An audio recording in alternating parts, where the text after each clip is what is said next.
Okay. Happy Thursday. Hope everybody's doing well. Looking forward to nice early kickoff on Saturday. Get up and get going tomorrow. We'll start our normal routine in the morning, do everything early, as always, and then get on a plane around 1:30, fly to Boulder, and play a very good football team with a potent offense. So we know the challenge ahead of us. We've got to play our best game, and we got to do a great job defensively, handling their offense and handling Shedeur, certainly one of the best quarterbacks in our conference and nationally. And then on the offensive side, we've got to protect the football. I think they've taken the ball away 18 times or 10 interceptions, and we've got to protect the ball. Earlier today, Tylan Loop was added to the Lou Groza Award semifinalists. Can you just mention or talk about just what he's meant to your team and what the special team does? Yeah, I mean, he's well, first of all, with kickoffs, I mean, he has absolutely booted the ball. I mean, there's been, I'm not sure there's anyone that's had a return. The couple returns that we've had, they've all been tackled inside the 22-yard line. I think the 22 was the furthest out that I can remember this year. 90% of them are touchbacks, if not more. When it comes to field goals, there's really no range that isn't within his range. He's got an extremely big leg, can make all the kicks, has done a fantastic job for us, and does everything right on and off the field. Exactly what you would want for a student athlete, both culturally within our program and then also obviously on the field. And then we've seen him attempt more 50-yarders. Is that just his progress as a kicker, or what goes there? Yeah, I mean, I'm not going to turn the ball over to another team on the 38 or 40-yard line if I didn't think that we would make those kicks. And what he's shown us in practice is his ability to consistently hit those 55, 56, 57-yard field goals. And when you have that, you have the flexibility at times to, to kick the ball when you're on the 38, 37-yard line. And I think he's missed one or two all year, the one against USC. And then I think we had one earlier. But that was it. So, he's kicking the ball extremely well, and happy for him. What do you make of the offensive coaching changes at Colorado? Do you expect the same offense, or did you notice anything different?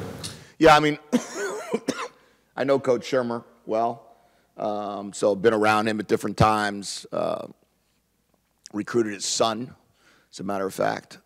And I think that he's, so he was an analyst there, so he knows what they were doing. He was in all those meetings. He was probably very involved. I don't know the exact extent of what the analysts do over there. I know that our analysts have a great feel for what we're doing. I would guess that when they made the decision to let Coach Shermer call it, what they've really done is he's not going to change the offense. It's impossible. Week 9 or 10 of a college football season, when you get 20 hours a week with the kids, to just go in there and all of a sudden implement what he was doing at the Giants or what he was doing at the Broncos or anywhere else he's been. Now, will there be challenges? Sure. Will he have a little bit different wrinkles? Sure. I'm sure there'll be some protection changes and how they want to handle certain things in the running game. But from watching last week, there's still most of the stuff they've been doing the whole year. And I can't imagine that really having a significant change until the offseason. And then Monday you guys are ranked. Tuesday it comes up, college football playoff rankings. What does it do for the program overall to see ESPN talking about Arizona in a positive light and all that? Well, it's all you could ask for, right? Throughout these tougher times through Arizona football, in the recent past, I would say that there was not many conversations about Arizona football. And now when you're being talked about and you're becoming relevant, that helps your recruiting. That helps, your opportunities for more for your kids.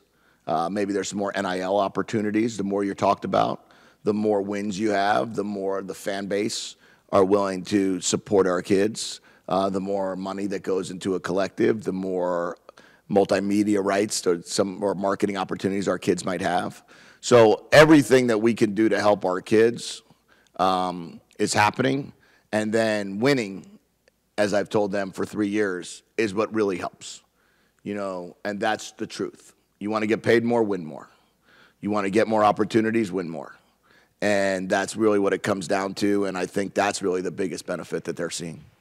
David and then Brian. Jedd, just to follow up on Justin's question, and does the altitude change your mindset at all about how comfortable you are with Tyler? I mean, would you use him 5 more yards back because of the lighter air?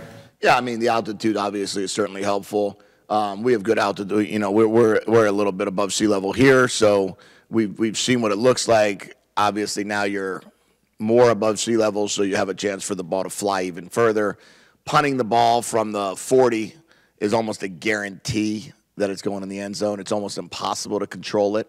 So there's a little bit more chances there that you would take to kick a field goal a little bit further back, knowing that there's really no difference in the outcome with the way he's kicking. And then in Colorado's defense, what are you seeing in terms of those turnovers and how they're going to get them? Yeah, well, I would say, number one, they have one of the better corners in the country, Travis Hunter. So you got to be aware of him. They've got an opportunistic mentality, so they're willing to jump routes. They're willing to, they're willing to in cover 2. They've made some interceptions in zone coverage. They have great eyes, so they've been able to really look through the line to the quarterback and try to follow the quarterback's eyes. They're willing to punch at the ball when the ball carriers are running. All of those are indicators of teams that know how to play good aggressive defense. I mean, I've known or played against Coach Kelly's defense in 2016 when he was a defense coordinator at Florida State, and when I was in Michigan in the Orange Bowl. So I can tell you that defense is very, very well coached and has a knack for getting the ball. Johnny doesn't blitz very much, but there was a blitz on the last drive of the first half against UCLA. Kind of brought the house, and they got a big gain and were able to score right after it. Considering that Colorado tries to play fast and has an offensive line that doesn't hold up very well, is that part of the equation where you're going to want to send more guys, or do you just need to do the regular? Yeah, I mean, as you're game planning, you have to make a decision on how you want to attack each opponent differently. One of the things that when I got hired here, I came from New England. And the biggest thing in New England over the 22 years that Coach Belichick's been the head coach is we were a game plan specific team.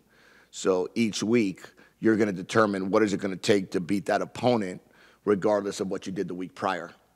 So when I interviewed Coach Nansen and we talked about what we wanted to be on defense and, of course, what we were going to be on offense, it was we're not going to run the same plays every week, and we're not going to bring the same sheet of paper in and just call it in a certain manner. We're going to game plan each week for how we wanted to attack a certain defense, and I would expect the same from our defensive coordinator. So what you saw against Michael Penix was different than what he did a couple weeks before. What you saw against Caleb was different than what he did against Penix. What he did against Washington State was different. So I would expect a different game plan this week than what we've had. And our players have really embraced the idea of we're going to do things differently each week to be able to get to the quarterback and the runners. Two questions. One, kind of in that same vein, Martell Irby moved up to a linebacker position this past week. What did you think about that? And is that his position now, or is that week-to-week game plan kind of thing? Yeah, that was specifically for UCLA.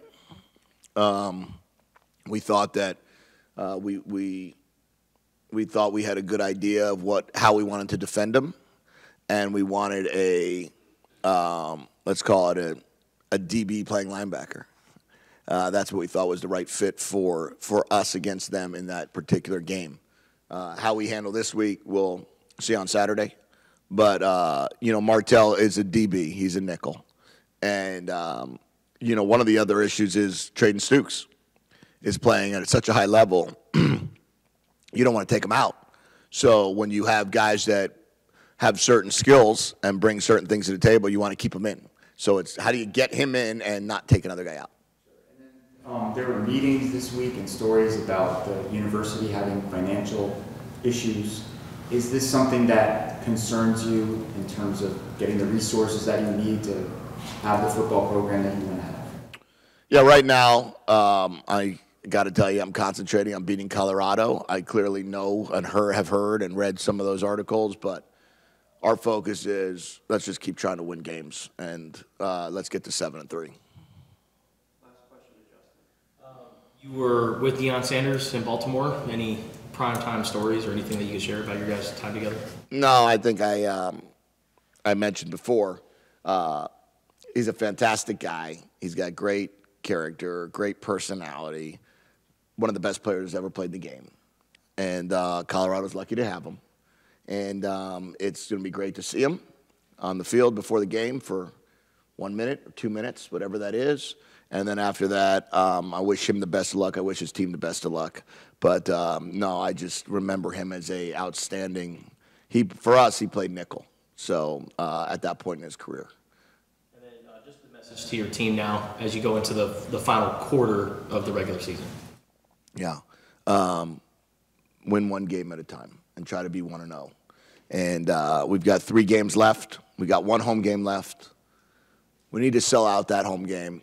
We have 41,000 tickets sold right now.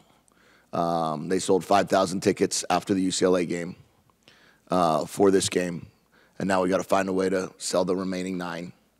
And we got to make sure that we take care of when we get on this plane going to Boulder, we got to play our best game or it's not. None of it's going to matter. Thank you.